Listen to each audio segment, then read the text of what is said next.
প্রিয় শিক্ষার্থীবৃন্দ, ক্লাউড স্কুলের পক্ষ থেকে তোমাদেরকে জানাই স্বাগত। আজকের ভিডিওর টপিক হলো ফার্স্ট ইয়ারের পোয়েট্রি থেকে পার্ট এ। তো আজকের যে টপিকটা সেটা হচ্ছে how do I love thee Elizabeth Barrett Browning এর এই কবিতাটি। তো চলো শুরু করা যাক। আচ্ছা, এখান থেকে আমরা শর্ট কোশ্চেনগুলো আলোচনা করব, যেটা 1 মার্কের।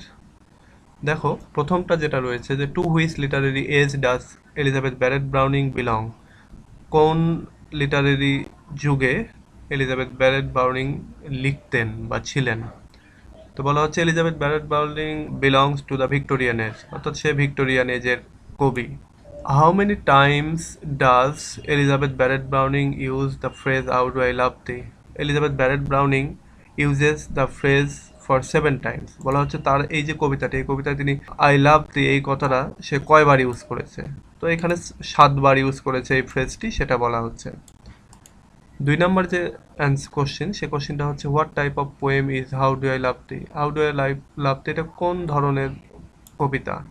তো বলা হচ্ছে দিস ইজ আ সনেট, অর্থাৎ এই কবিতাটি একটি সনেট কবিতা। Who is Portuguese for Robert Browning?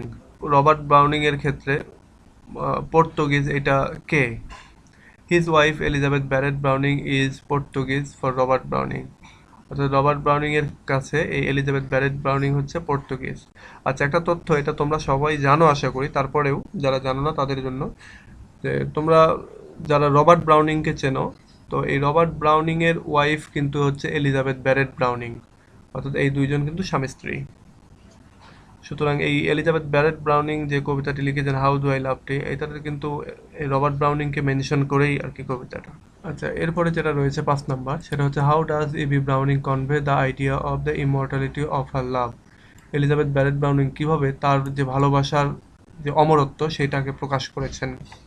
ভালোবাসার অমরত্বের যে আইডিয়া সেটাকে কিভাবে প্রকাশ করেছেন? Elizabeth Barrett Browning conveys the idea of the immortality of her love by saying that she will love her husband better than after death.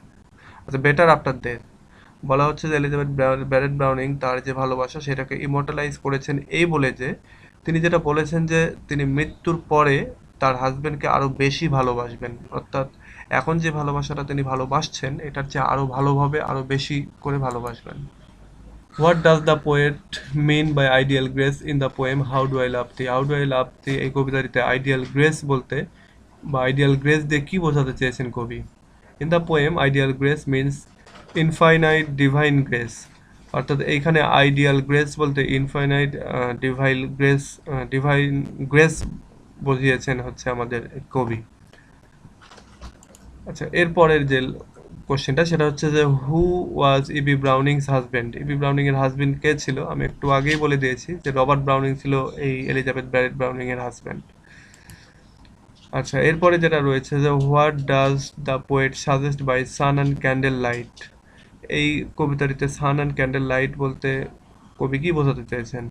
In the phrase the poet suggest day and light, অর্থাৎ day and night বলতে এখানে sun and candle light বোঝানো হয়েছে, অর্থাৎ sun and candle light দিয়ে day এবং নাইটকে বোঝানো হয়েছে।